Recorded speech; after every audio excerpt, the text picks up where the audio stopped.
So, I think it is clear. We in Belgium, we are proud of our social security system. Ivo van Straetem, a Belgian poet, has put it this way. The things of value cannot be counted on two hands. In Belgium, I immediately think of the adoration of the mystic lamp and social security. Currently, Van Eyck's mystic lamp is being restored, but you can admire the work in St. Bav's Cathedral in Ghent, and I would say don't miss it. But our social security. Social security system is also in restoration, and I should say in constant restoration. And let me start with two stories. The story of Mark, a story that recently was recorded by a caseworker who is taking care of him. Mark is 29. He dropped out of school when he was 18. Over the past decade, he had several small jobs, and now he's unemployed. We practice telephone calls, job interviews, the attitude, etc. And Mark was successful. He got a job.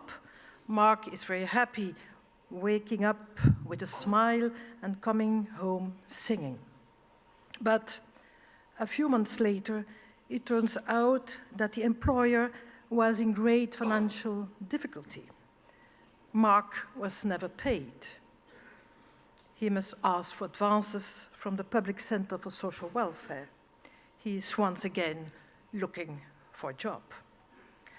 Mark is intensively supported by Social Security services, and he gets social assistance in anticipation of his unemployment benefit. What a difference with the experience of GDG, a blue-collar worker, back in 1939. In his finest handwriting, he addresses a letter to His Excellency, the Minister of Labour and Social Welfare in Brussels, explaining his situation in detail.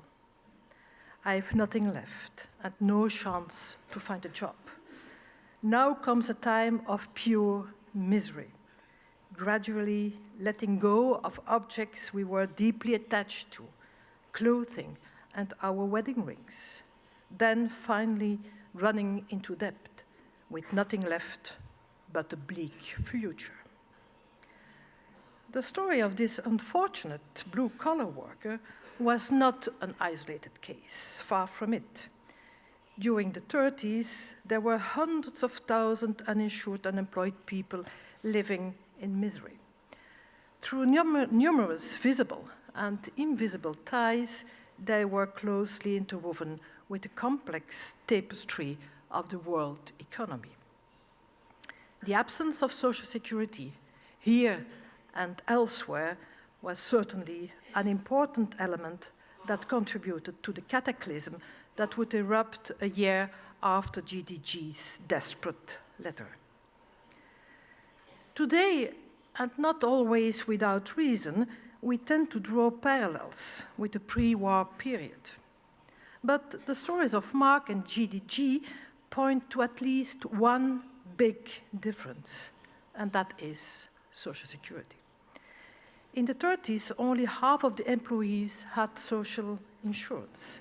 There was no legal right to social protection, and unemployment was rampant, hitting the broad middle classes. Today, unemployment is largely limited to the unskilled in the lower end of the labor market.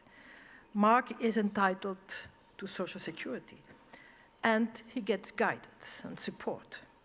This is all thanks to the creation after the war of the new social order we call the active welfare state. Social security is like our cathedrals.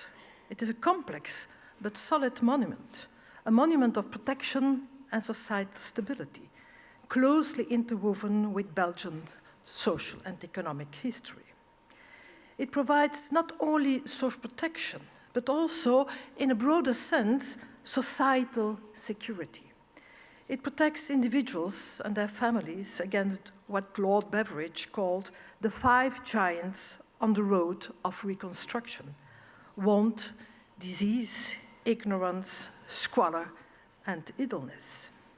And in doing so, social security provides stability for society as a whole. It is a buffer in the event of unexpected economic and societal shocks, such as the 2008 global financial crisis, and it is a vehicle to guide society through slow social, economic, and demographic transitions. Social security entails reciprocity, quid pro quo. Contributions must be paid in order to be entitled to protection. But social security is also based on solidarity. Higher incomes and lower risk groups pay more than is necessary from an insurance point of view. This enables decent protection, also for those most affected by social risks, by negative consequences of shocks, and by the creeping impact of slow economic and social transformations. Social security is thus fueled by self-interest and by solidarity. Here lies its silent power. Social security is big. It represents more than 30% of GDP. It is fed by economic production, but it also supports the economy by ensuring social peace, by stabilizing purchasing power in times of crisis, as an interface between the working population and the labor market, and by accommodating the work-life balance. Social security and the economy live in symbiosis. They need each other. But the relationship with the market is not without conflict and struggle. Social security was enforced through sometimes harsh social conflict. While it stabilizes and supports the market, it also increases the cost of labor. It emancipates and empowers workers, making them less dependent on the market. Social security is organized under public law, but it is not from the state. It is managed by its stakeholders, trade unions and employment organizations. The so-called social partners play a major role. They were the initiators. They contribute to the system. They are involved in policy making and in implementation.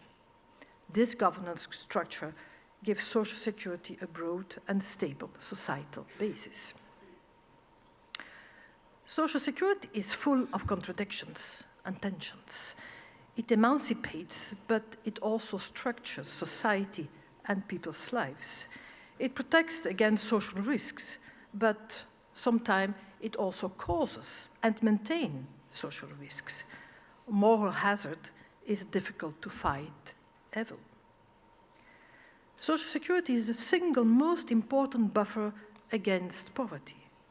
Although, paradoxically, combating poverty is absolutely not its primary aim. In Belgium, poverty is reduced by almost 40% thanks to social benefits. By redistributing to the sick, the unemployed, the old, it is the strongest instrument the welfare state has in hand to redistribute resources from the rich to the poor. After the war, social security has grown in symbiosis with the market on the waves of economic growth. This came at a great cost, but it stabilized the entire social, economic, and political system. Social security is a robust monument, yet not frozen. Since the 70s, the Belgian social security system hits troubled times. A long period of staggering economic and societal upheavals begins. Post-war growth starts to slow down. The limits of growth are becoming visible. Production shifts from industry to services. The global economy takes shape, and the emancipation of women speeds up. Families become less stable. for social security, this brings new, different challenges. And as a consequence, social security does gradually take a different course. Its basic principles remain largely intact. It adopts the design, adapts to the profound changes that mark the turn of the century. A long period of restoration begins, and social security safely guides society through the great new transformations.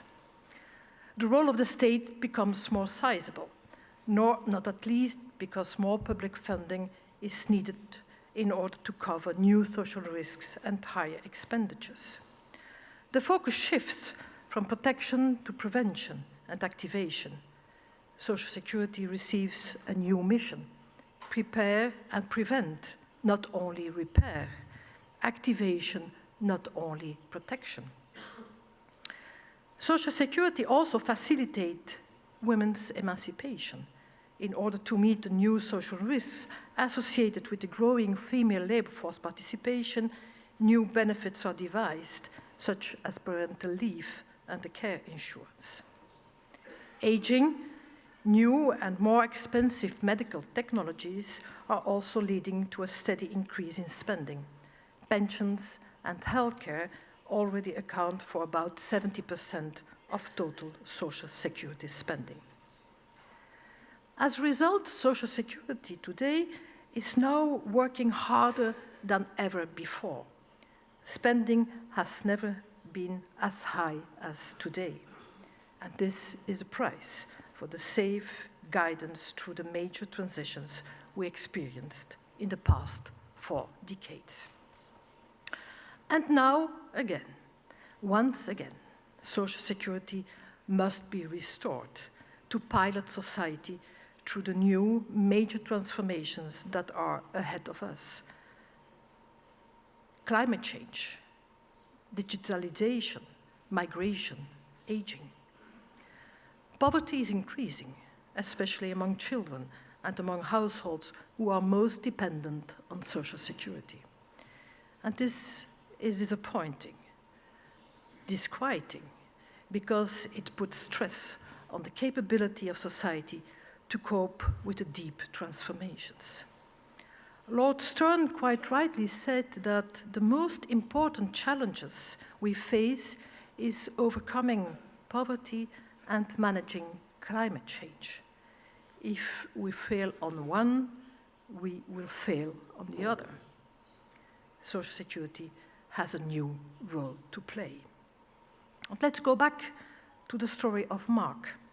Mark is low-skilled and nervous by nature. That makes him vulnerable. Like many other low-skilled people, he has trouble finding a steady job. In the active welfare state, employment has risen sharply, but the distribution of work is skewed. The number of households where all family members are in work, the so-called job-rich households, increased dramatically. They are typically higher skilled to earner families. Lower skilled people, however, did not or only marginally benefit from job growth. Half of them are jobless. For them, in the most recent decades, unemployment benefits have become less generous and more conditional.